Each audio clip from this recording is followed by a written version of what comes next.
Welcome to the last refuge for magical creatures in Michigan.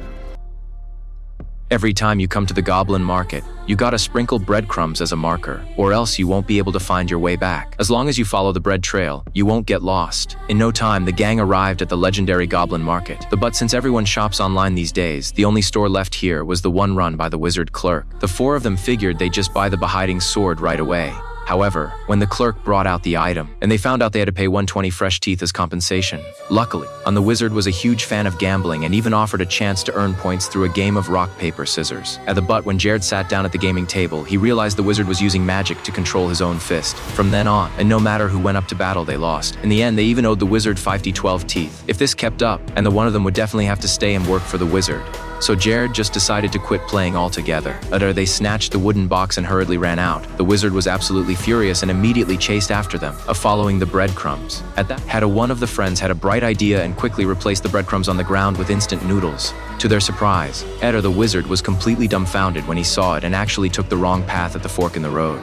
By the time he realized what had happened, the gang had already dashed out of the space-time supermarket. But when they got home, they discovered there was only a sword handle in the box. That old hag tricked us. Look, there's no sword.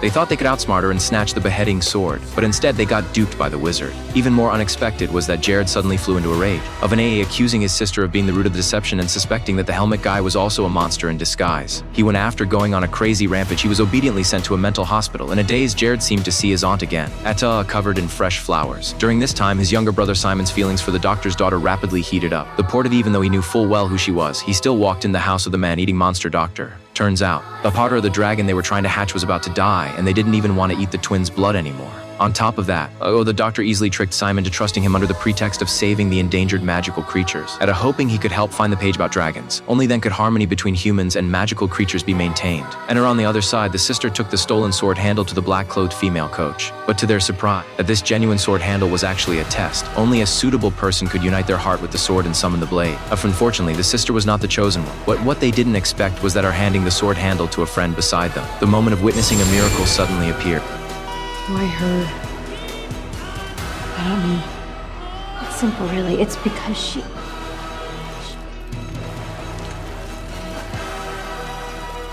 Valentina.